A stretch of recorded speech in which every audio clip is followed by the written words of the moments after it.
Experts argue that one cannot divorce Zimbabwe's elections to the issue of migration currently plaguing South Africa. The elections are taking place at a time where the South African government is under pressure to resolve migration challenges.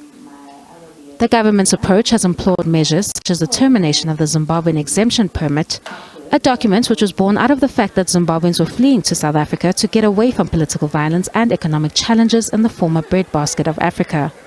The challenges, however, in Zimbabwe remain.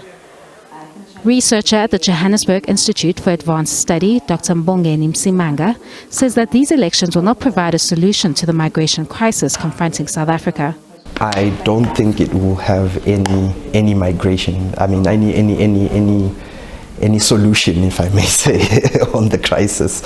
I mean, like I've been highlighting. People have lost confidence. I mean, if you should go to the airport, people are moving in droves in Zimbabwe, going to other countries. I don't think there is much confidence on the elections. There's not much hype, if I may say, and it really won't have a bearing or resolve, if I may say, on the immigration crisis within Southern Africa. A significant number of Zimbabweans reside in South Africa, some documented and others not. These individuals fall under the diaspora vote, a mechanism which is not provided for in the Zimbabwean elections. Chairman of the Institute of Election Management Services, Terry Tselane, says that there is no difficulty for Zimbabwe in creating this mechanism which would recreate a segment of the voters' roll for the international community. It is very, very important, especially in the case of Zimbabwe, because remember that you've got quite a number of people who have left Zimbabwe, most of them living in South Africa. It is a significant group. It could actually make an impact in terms of who actually gets elected and does not get elected. So it is important that those people are given an opportunity to participate in the electoral process in order to be able to determine their own destiny. There are concerns about why the voters' roll is not public and why the diaspora cannot vote from the embassies across the globe.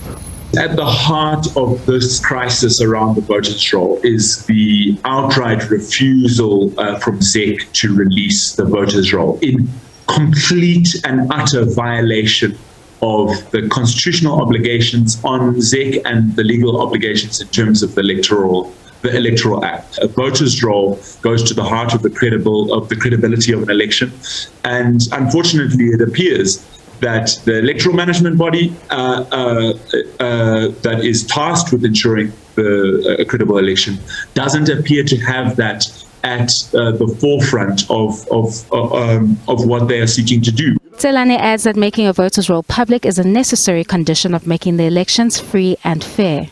It is important for the legitimacy of the elections that a voters' roll is made public. And the reason why you want to make the voters' roll public is firstly for general public to be able to correct their details when there is still time for them to correct their details.